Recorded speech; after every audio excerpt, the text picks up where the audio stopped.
Scupper Gaban lalabanan si Luffy? Bali nag-umpisa nga itong chapter 1139 sa grupo nila Luffy. Sa tulong nga ng dalawang guard na nakilala nila in last chapter, hinanap na pala nila ang susi para sa kadena ni Loki. Pero hindi pa nga rin daw nila ito mahanap-hanap. Sa laki nga daw ng kastilyo, ni isa sa kanila wala daw idea kung saan exactly nakatago ang susi na to. Hanggang sa sinabi nga ni Road na malamang daw sila Harul at ang iba pang matatandang giants ng Elbaf ang tanging nakakaalam kung saan nakatago yung susi na to. Bali tinanong nga bigla ni Luffy na kung itatanong daw ba niya kay Harul yung patungkol sa susi, i-reveal daw ba ito sa kanya? So sinagot nga siya ni Road na malamang raw hindi, since krimen nga daw ang pakawalan si Loki. At dito ni-refresh nga ni Zoro yung utak ni Luffy na although hinahanap nila yung susi, hindi pa rin daw sila nakakapag-decide hanggang ngayon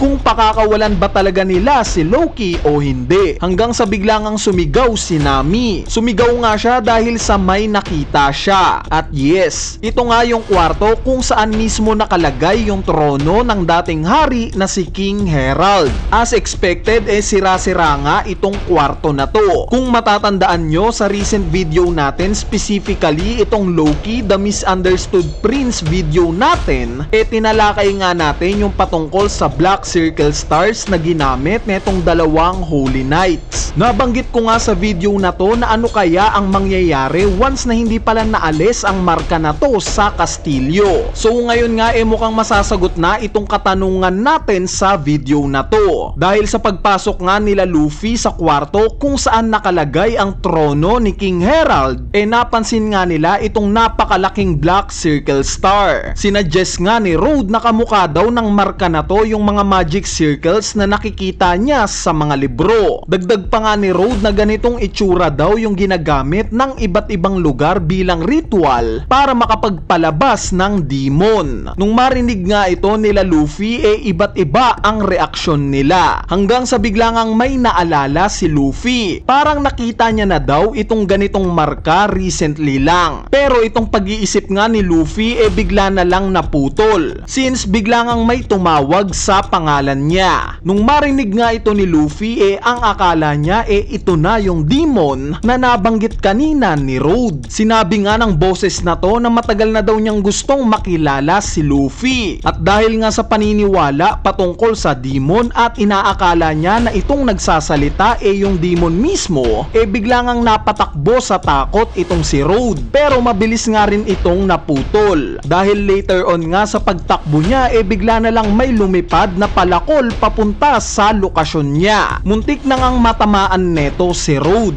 Kaya naman naihagis nga niya palayo itong sila Luffy. At dito napansin na nga ni Luffy kung sino ang may kagagawan neto. At nasa itaas nga siya netong trono. Nireveal nga na siya pala si Yasan. At yes, kilala nga siya ni Road. Pinaliwanag nga ni Yasan na kaya siya nandito sa kastilyo dahil sa may na-sense daw siyang kakaibang haki. Pero later on nga bigla din daw itong nawala. Hanggang sa itong sila Luffy na nga daw ang nadatnan niya dito. Dagdag pa nga ni Yasan na marami daw siyang naririnig na rumor patungkol kay Luffy. At isa na nga daw dito yung pagpapatumba niya kay Kaido. Nabanggit nga rin niya na matagal na daw siyang hindi nakakapunta sa Wano. Kaya naman gusto nga rin daw niyang bumalik sa lugar na yon. Nung marinig nga ito ni Luffy medyo na-confuse siya. Kaya naman pinaliwanag nga ni Road kung sino itong si Yasan. Yung nakilala nga daw nila Luffy na teacher sa Walrus School na si Ripley, itong si Yasan daw ang asawa neto. At dito na-realize nga ni Luffy na itong si Yasan pala ang tatay ni Colon, yung batang giant na umatake sa kanya. Bali natuwa nga si Yasan nung mabanggit ni Luffy si Colon. Pinaliwanag nga niya na even though anak niya si Colon, mas namana daw neto yung genes ng nanay niyang giant. Kaya naman kahit nung baby pa daw si Colon, hirap daw siyang buhatin ito. Dagdag pa nga ni Yasan na mahirap daw mag-asawa ng isang giant, since parang siya nga lang daw ang mag-isang tumatanda. At dito bumaba na nga si Yasan para harapin itong sila Luffy. Sa pagbaba nga niya nabanggit niya na love is freedom daw. Hindi nga lang daw siya ang naka-experience ng mixed race, since since matagal na daw itong nangyayari, gaya sa mga Buccaneer, Long Arm Tribe at iba pa. Nung marinig nga ito ni Zoro medyo na-curious siya kay Yasan. Kaya naman tinanong nga niya ito kung sino daw ba talaga ito, since mukhang marami nga daw itong nalalaman. At syempre sinagot nga siya ni Yasan. Sinabi nga neto na siya daw ang Minister of Love. Nung marinig nga ito ni Luffy napagtanto niya kaagad na ganito daw ang mangyayari kay Sanji once na tumanda na raw ito. Hanggang sa direkta na ngang tinanong ni Luffy si Yasan kung alam daw ba niya kung saan nakalagay yung susi para sa kadena ni Loki. Bali binarangan ni Road itong si Luffy at sinabing obvious naman daw na hindi alam ni Yasan yung tinutukoy ni Luffy. Kaya naman pinasawalang bahala na nga ni Luffy yung tanong niya. Pero nung marinig nga ni Yasan yung pangalan ni Loki, bigla siyang na-excite at na-curious kay Luffy. Kaya naman tinanong nga niya ito kung ano daw ba ang pagkakakilala niya kay Loki. Dagdag pa nga ni Yasan na ano daw ba ang gagawin ni Luffy kung worst scenario daw ang mangyayari once napakawalan niya si Loki. Bali ang sinagot nga lang ni Luffy papatumbahin niya daw si Loki at ikakadena ulit. Nung marinig nga ito ni Yasan ni-reveal niya na tanging si Shanks lang daw ang nakakapagpatumba kay Loki. Bukod nga kay Shanks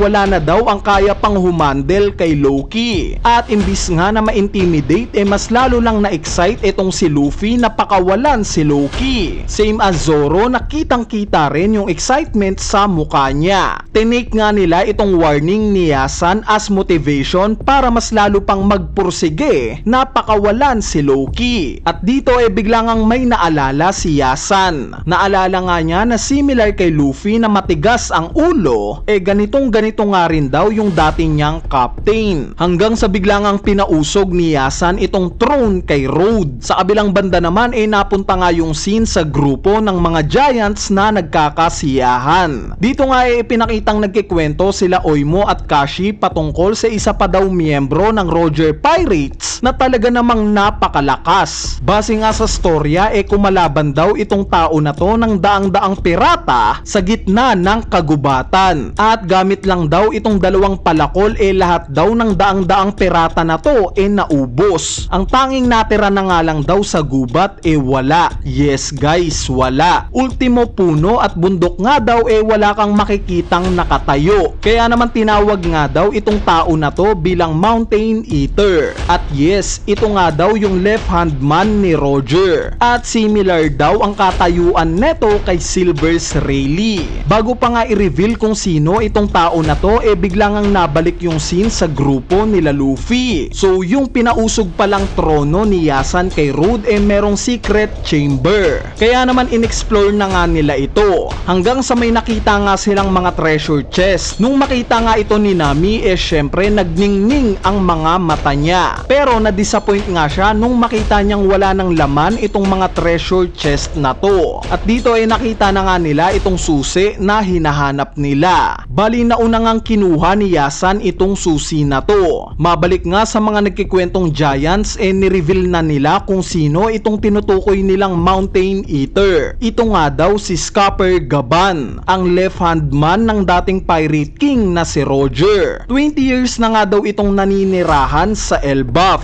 Speaking of Gaban yes, ni-reveal na nga na itong nagpakilalang si Yasan actually na si Scupper Gaban pala talaga. Yung appearance nga niya obviously na mas matanda na. At dito sinabi nga niya na kung gusto daw makuha ni Luffy yung susi kailangan daw niya itong makuha sa kanya. At dito na nga nagtatapos itong chapter 1139. Bali yung analysis nga para sa chapter na to as usual, gagawan na lang natin ng separate video since maraming ang pag-uusapan sa chapter na to, lalo na at finally nakita na rin natin itong isa pa sa pinaka-importanting miyembro ng Roger Pirates. Anyway, ayan na nga yung chapter 1139 at sana natripan nyo. So yun lang, peace!